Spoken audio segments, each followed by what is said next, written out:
대법원 2020년 6월 4일 선고 2015-233807 판결 사건명 손해배상 기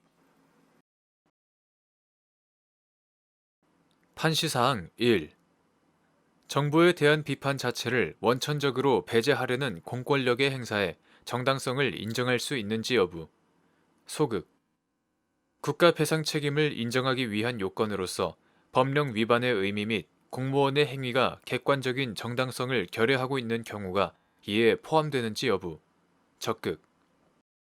판결 요지 1. 정부의 정책에 대하여 정치적인 반대 의사를 표시하는 것은 헌법이 보장하는 정치적 자유의 가장 핵심적인 부분이다. 자신의 정치적 생각을 집회와 시위를 통해 설파하거나 서명운동 등을 통해 자신과 의견이 같은 세력을 규합해 나가는 것은 국가의 안전에 대한 위협이 아니라 우리 헌법의 근본 이념인 자유민주적 기본 질서의 핵심적인 보장 영역에 속한다.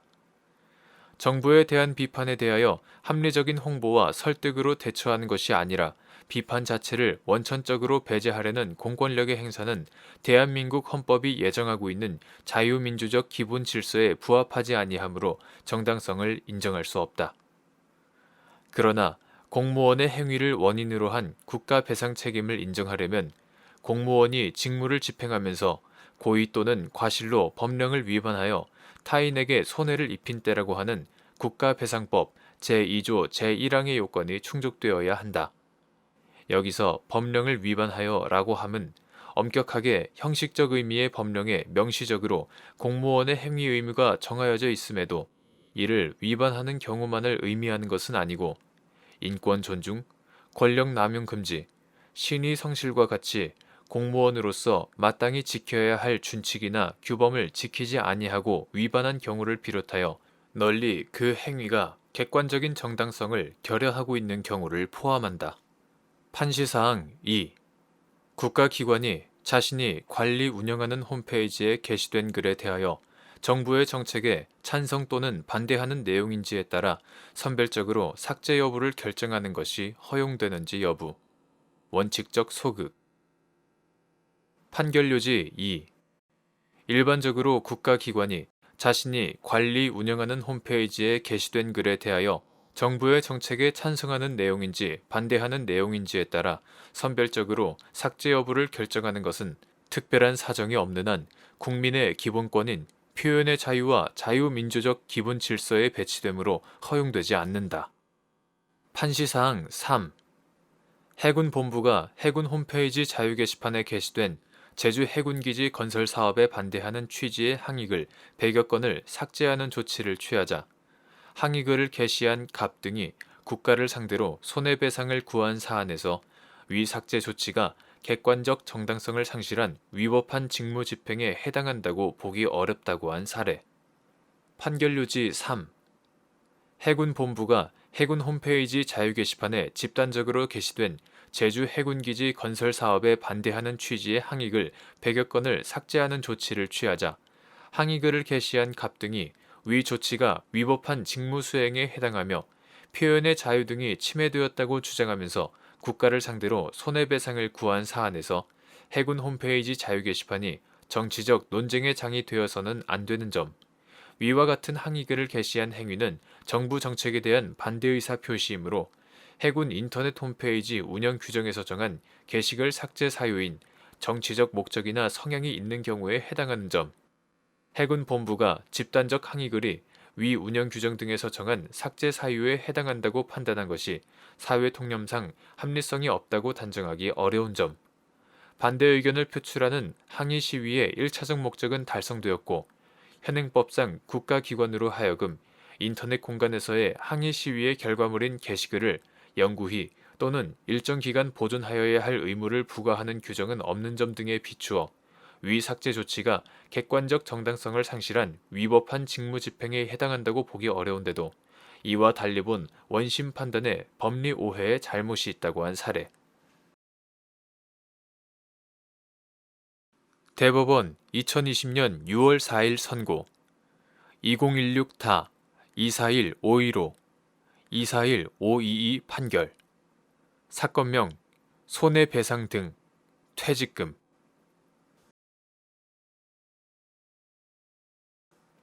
판시사항 1. 상법 제388조에서 정한 이사의 보수의 범위 및 위 조항이 강행 규정인지 여부. 적극. 판결요지 1.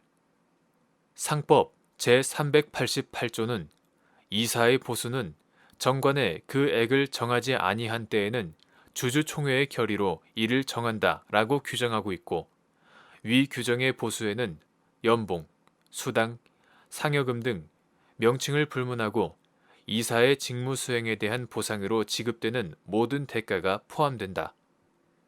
이는 이사가 자신의 보수와 관련하여 개인적 이익을 도모하는 폐해를 방지하여 회사와 주주 및 회사 채권자의 이익을 보호하기 위한 강행 규정이다. 판시사항 2. 정관 또는 주주총회에서 이사의 보수에 관한 사항을 이사회에 포괄적으로 위임하는 것이 허용되는지 여부. 소극 및 주주총회에서 이사의 보수에 관한 구체적 사항을 이사회에 위임한 경우 이를 주주총회에서 직접 정하는 것이 가능한지 여부. 적극. 판결요지 2. 상법 제361조는 주주총회는 본법 또는 정관에 정하는 사항에 한하여 결의할 수 있다라고 규정하고 있는데, 이러한 주주총회 결의 사항은 반드시 주주총회가 정해야 하고 정관이나 주주총회의 결의에 의하더라도 이를 다른 기관이나 제3자에게 위임하지 못한다.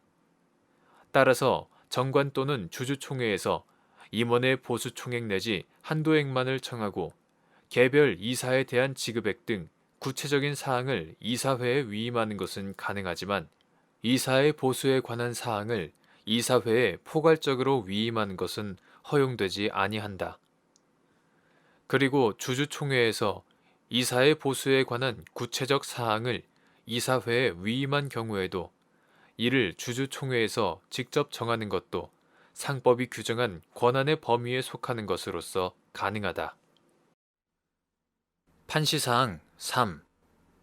이른바 1인 회사인 주식회사의 경우 주주총회 소집 절차에 하자가 있거나 주주총회 의사록이 작성되지 않았더라도 1인 주주의 의사가 주주총회의 결의 내용과 일치한다면 증거에 의하여 그러한 내용의 결의가 있었던 것으로 볼 수 있는지 여부.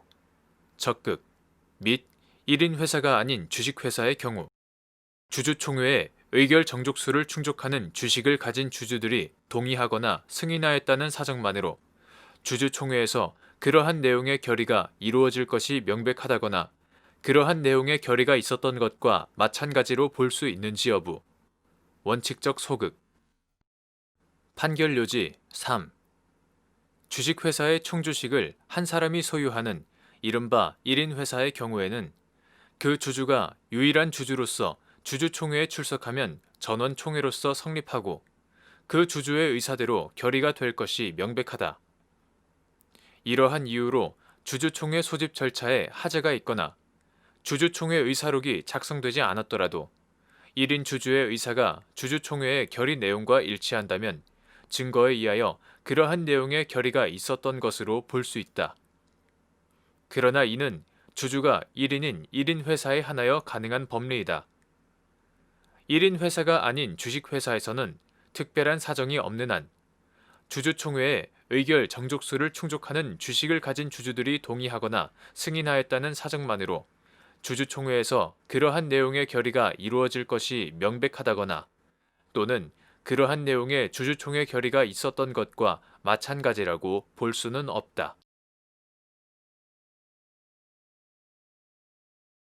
대법원 2020년 6월 4일 선고 2016-245142 판결 사건명 지료 청구 판시사항 1. 집합건물의 분양자가 전유 부분의 소유권은 구분 소유자들에게 모두 이전하면서 대지는 일부 지분에 대해서만 소유권 이전 등기를 하고 나머지 지분을 그 명의로 남겨둔 경우 분양자 또는 보유 지분을 양수한 양수인이 구분 소유자들에 대하여 대지에 관한 공유 지분권을 주장할 수 있는지 여부. 한정 적극. 판결유지 1. 집합 건물의 부지 전체에 대하여 대지권이 성립한 이후에는 구분 소유자의 대지 사용권은 규약으로 달리 정한 경우가 아니면 전유 부분과 분리하여 처분할 수 없으므로 집합 건물의 소유 및 관리에 관한 법률 제20조. 집합 건물의 분양자가 전유 부분의 소유권은 구분 소유자들에게 모두 이전하면서도 대지는 일부 지분에 대해서만 소유권 이전 등기를 하고 나머지 지분을 그 명의로 남겨둔 경우에 분양자 또는 보유 지분을 양수한 양수인이 구분 소유자들에 대하여 공유 지분권을 주장할 수 있으려면 전유 부분과 대지 사용권을 분리 처분할 수 있도록 규약이나 공정증서에서 달리 정하였다는 등 특별한 사정이 있어야 한다. 판시사항 2. 분양 대금을 완납하였으나 분양자 측의 사정으로 소유권 이전 등기를 마치지 못한 수분양자도 구 집합 건물의 소유 및 관리에 관한 법률 제20조에 정한 구분 소유자에 준하는 것으로 볼 수 있는지 여부. 적극 및 복수의 구분 소유자 또는 이에 준하는 수분양자가 있는 경우 전유 부분과 대지 사용권을 분리하여 처분하기 위한 방법. 규약. 이때 분양자 단독으로 작성한 공정증서로 대지 사용권의 분리 처분이 허용되는지 여부. 소극. 판결유지 2. 구 집합 건물의 소유 및 관리에 관한 법률 2010년 3월 31일 법률 제10204호로 개정되기 전의 것. 이하 구 집합건물법은 복수의 구분 소유자들이 제정한 규약에서 달리 정하면 전유 부분과 대지 사용권의 분리 처분을 허용하면서 제20조 제2항 단서 복수의 구분 소유자들이 존재하기 전이라도 집합 건물의 전유 부분 전부를 소유하는 사람은 공정증서로서 전유 부분과 대지 사용권을 분리하여 처분할 수 있도록 허용하고 있다. 제20조 제4항, 제3조 제3항. 여기서 구분 소유자라 함은 일반적으로 구분 소유권을 취득한 사람, 등기부상 구분 소유권자로 등기되어 있는 사람을 지칭하는 것이나 다만 수분양자로서 분양 대금을 완납하였음에도 분양자 측의 사정으로 소유권 이전 등기를 마치지 못한 경우와 같은 특별한 사정이 있는 경우에는 이러한 수분양자도 구분 소유자에 준하는 것으로 보아야 한다. 따라서 위와 같이 구분 소유자에 준하는 수분양자가 있는 경우에는 구집합건물법 제20조 제2항 단서에 따라 규약으로서 전유 부분과 대지 사용권을 분리하여 처분할 수 있도록 정하여야 하고 구집합건물법 제20조 제2항, 제4항에 따라 분양자 단독으로 작성한 공정증서로는 대지 사용권의 분리 처분이 허용되지 않는다.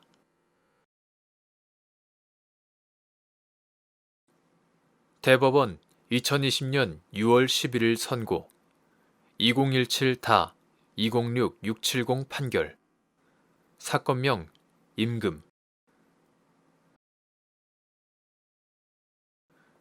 판시사항 1. 근로자의 근무 실적을 평가하여 이를 토대로 지급 여부나 지급액이 정해지는 임금이 고정적 임금으로서 통상임금에 해당하는지 판단하는 기준. 판결요지 1. 지급 대상 기간에 이루어진 근로자의 근무 실적을 평가하여 이를 토대로 지급 여부나 지급액이 정해지는 임금은 지급 대상 기간에 대한 임금으로서는 일반적으로 고정성이 부정된다.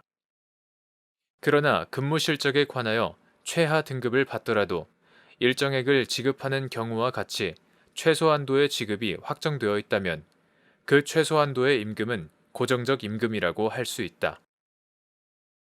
근로자의 전년도 근무 실적에 따라 당해 연도에 대한 임금으로서 특정 임금의 지급 여부나 지급액을 정하는 경우 당해 연도에 임금의 지급 여부나 지급액이 확정적이라면 당해 연도에 그 임금은 고정적인 임금에 해당하는 것으로 보아야 한다. 그러나 전년도 근무 실적을 평가하여 이를 토대로 지급 여부나 지급액이 정해지는 임금이 당해 연도에 지급된다고 하더라도 전년도에 대한 임금을 지급 시기만 당해 연도로 정한 것이라고 볼 만한 특별한 사정이 있는 경우에는 전년도에 대한 임금으로서의 고정성을 인정할 수 없다. 이 경우에도 근무 실적에 관하여 최하 등급을 받더라도 일정액을 최소 한도로 보장하여 지급하기로 한 경우에는 그 한도 내에서 전년도에 대한 고정적인 임금으로 볼 수 있다. 판시사항 2. 한국고용정보원이 공공기관 운영에 관한 법률에 따라 매년 전년도 경영실적에 대한 공공기관 경영평가를 받은 후 이에 따라 경영평가 성과급 예비비 및 자체 성과급, 내부 평가급 지급 계획안을 만들어 전년도 기준 월봉 곱하기 개인별 연봉 등급에 따른 지급률로 계산한 내부 성과급을 소속 근로자들에게 지급하였는데 한국고용정보원의 근로자인 갑 등이 내부 평가급을 통상임금에 포함하여 재산정한 연장근로수당의 지급을 구한 사안에서 갑 등이 지급받은 내부 평가급은 전년도에 대한 임금을 지급 시기만 당해 연도로 정한 것인데도 이를 당해 연도의 통상임금에 포함된다고 본 원심 판단의 법리 오해의 잘못이 있다고 한 사례. 판결 요지 2. 한국고용정보원이 공공기관 운영에 관한 법률에 따라 매년 전년도 경영실적에 대한 공공기관 경영평가를 받은 후 이에 따라 경영평가 성과급 예비비 및 자체 성과급, 내부 평가급 지급 계획안을 만들어 전년도 기준 월봉 곱하기 개인별 연봉 등급에 따른 지급률로 계산한 내부 성과급을 소속 근로자들에게 지급하였는데 한국고용정보원의 근로자인 갑 등이 내부 평가급을 통상임금에 포함하여 재산정한 연장근로수단의 지급을 구한 사안에서 위 지급 계획안에 따르면 내부 평가급은 근로자별로 지급 대상 연도, 내부 평가급이 지급되는 해의 전년도를 의미한다. 대상 연도에 근무한 일수에 비례하여 지급하도록 되어 있었고 이에 따라 퇴사한 직원은 전년도 근무 일수에 비례하여 내부 평가급을 지급받지만 당해 연도에 입사한 근로자는 당해 연도에는 내부 평가급을 지급받지 못한 사정 등에 비추어 갑 등이 지급받은 내부 평가급은 전년도에 대한 임금을 지급 시기만 당해 연도로 정한 것임을 알 수 있는데도 내부 평가급이 당해 연도의 통상임금에 포함된다고 본 원심 판단의 법리 오해의 잘못이 있다고 한 사례. 대법원 2020년 6월 11일 선고 2017타 278-385, 278-392 판결. 사건명 소유권 확인, 부당이득금. 판시사항 주주명부상 주주만이 회사에 대한 관계에서 주주권을 행사할 수 있는지 여부, 원칙적 적극 및 회사가 주주명부상 주주 외에 실제 주식을 인수하거나 양수하고자 하였던 자가 따로 존재한다는 사실을 알고 있는 경우 주주명부상 주주의 주주권 행사를 부인하거나 주주명부의 기재를 마치지 아니한 자의 주주권 행사를 인정할 수 있는지 여부, 원칙적 소극, 명의 개서가 이루어졌다고 하여 무권리자가 주주가 되거나 명의 개서가 이루어지지 않았다고 하여 주주가 그 권리를 상실하는 것인지 여부, 소극 및 이는 회사와 주주 사이에서 주식의 소유권 귀속이 다투어지는 경우에도 마찬가지인지 여부, 적극. 판결 요지 상법이 주주 명부 제도를 둔 이유는 주식의 발행 및 양도에 따라 주주의 구성이 계속 변화하는 단체법적 법률 관계의 특성상 회사가 다수의 주주와 관련된 법률 관계를 외부적으로 용이하게 식별할 수 있는 형식적이고도 획일적인 기준에 의하여 처리할 수 있도록 하여 이와 관련된 사무 처리의 효율성과 법적 안정성을 도모하기 위함이다.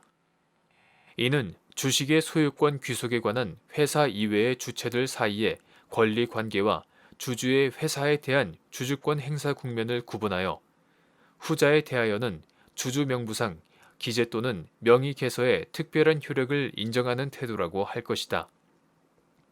따라서 특별한 사정이 없는 한 주주 명부에 적법하게 주주로 기재되어 있는 자는 회사에 대한 관계에서 그 주식에 관한 의결권 등 주주권을 행사할 수 있고, 회사 역시 주주 명부상 주주 외에 실제 주식을 인수하거나 양수하고자 하였던 자가 따로 존재한다는 사실을 알았든 몰랐든 간에 주주 명부상 주주의 주주권 행사를 부인할 수 없으며, 주주 명부에 기재를 마치지 아니한 자의 주주권 행사를 인정할 수도 없다. 그러나 상법은 주주 명부의 기재를 회사에 대한 대항 요건으로 정하고 있을 뿐 주식 이전의 효력 발생 요건으로 정하고 있지 않으므로, 명의 개서가 이루어졌다고 하여 무권리자가 주주가 되는 것은 아니고, 명의 개서가 이루어지지 않았다고 해서 주주가 그 권리를 상실하는 것도 아니다. 이와 같이 주식의 소유권 귀속에 관한 권리 관계와 주주의 회사에 대한 주주권 행사 국면은 구분되는 것이고, 회사와 주주 사이에서 주식의 소유권, 즉 주주권의 귀속이 다투어지는 경우 역시 주식의 소유권 귀속에 관한 권리 관계로서 마찬가지이다.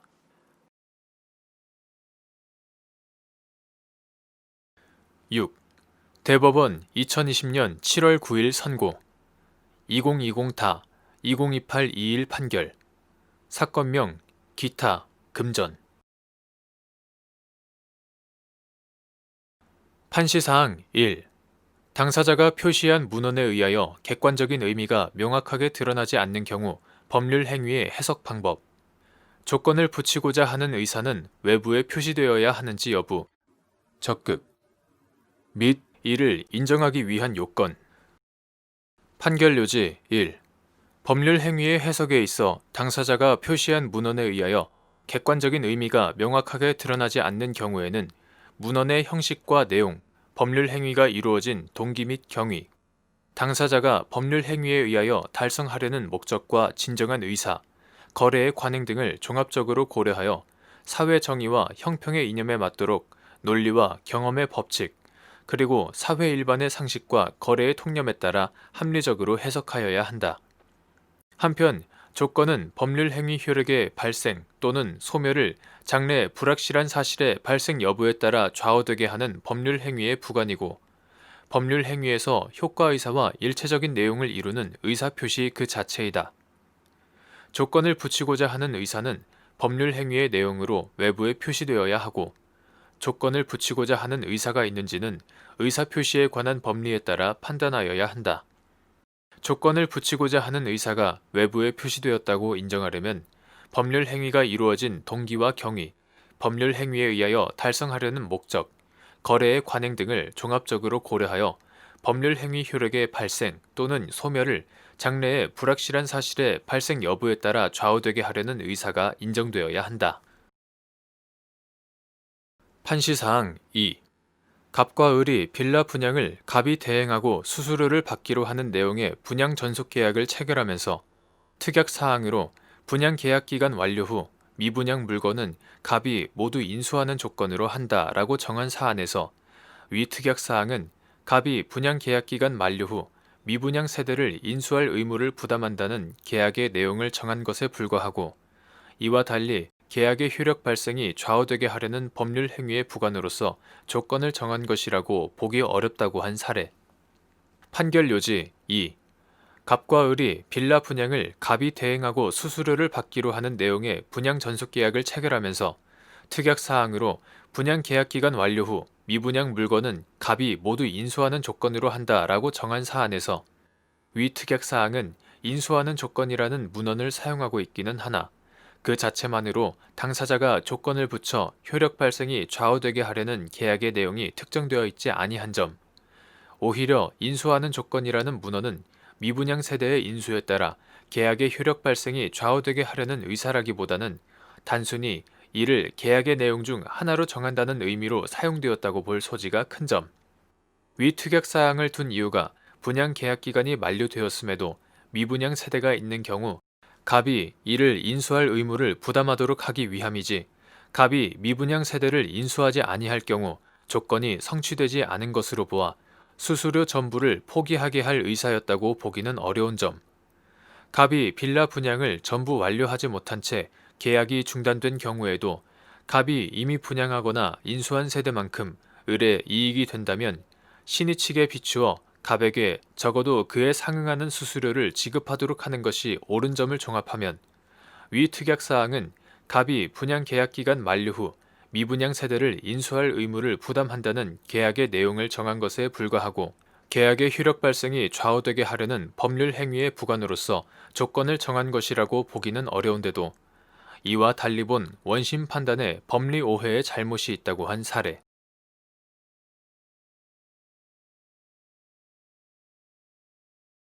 대법원 2020년 6월 11일 선고 2020타 201156 판결 사건명 손해배상 기 판시사항 1. 도급 계약에 따라 완성된 목적물에 하자가 있는 경우 수급인의 하자 담보 책임과 채무 불이행 책임이 경합적으로 인정되는지 여부, 적극 및 이는 도급인이 하자 보수 비용을 하자 보수를 가름하는 손해배상으로 구하는 경우에도 마찬가지인지 여부, 적극. 판결 요지 1. 도급 계약에 따라 완성된 목적물에 하자가 있는 경우 수급인의 하자 담보 책임과 채무 불이행 책임은 별개의 권한에 의하여 경합적으로 인정된다. 목적물의 하자를 보수하기 위한 비용은 수급인의 하자 담보 책임과 채무 불이행 책임에서 말하는 손해에 해당한다. 따라서 도급인은 하자 보수 비용을 민법 제667조 제2항에 따라 하자 담보 책임으로 인한 손해배상으로 청구할 수도 있고 민법 제390조에 따라 채무 불이행으로 인한 손해배상으로 청구할 수도 있다. 하자 보수를 가름하는 손해배상에 관해서는 민법 제667조 제2항에 따른 하자 담보 책임만이 성립하고 민법 제390조에 따른 채무 불이행 책임이 성립하지 않는다고 볼 이유가 없다. 판시사항 2. 민법 제391조에서 정한 이행보조자의 의미 및 이행보조자가 채무의 이행을 위하여 제3자를 복이행 보조자로 사용하는 것을 승낙하였거나 적어도 묵시적으로 동의한 경우 채무자가 복이행 보조자의 고의 과실에 관하여 책임을 부담하는지 여부, 적극. 판결 요지 2. 민법 제391조는 이행 보조자의 고의 과실을 채무자의 고의 과실로 본다고 정하고 있다. 이러한 이행 보조자는 채무자의 의사 관여 아래 채무의 이행 행위에 속하는 활동을 하는 사람이면 충분하고 반드시 채무자의 지시 또는 감독을 받는 관계에 있어야 하는 것은 아니므로 그가 채무자에 대하여 종속적인 지위에 있는지 독립적인 지위에 있는지는 상관없다.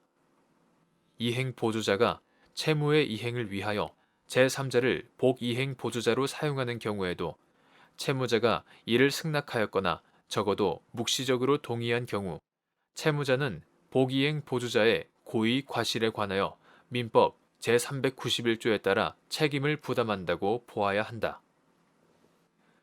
판시사항 3. 채무 불이행으로 인한 손해배상 청구권의 소멸시효 기산점 현실적으로 손해가 발생한 때 및 이때 현실적으로 손해가 발생하였는지 판단하는 방법 판결요지 3.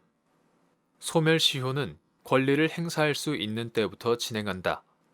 민법 제166조 제1항 채무 불이행으로 인한 손해배상 청구권은 현실적으로 손해가 발생한 때에 성립하고 현실적으로 손해가 발생하였는지 여부는 사회통념에 비추어 객관적이고 합리적으로 판단하여야 한다. 판시사항 4.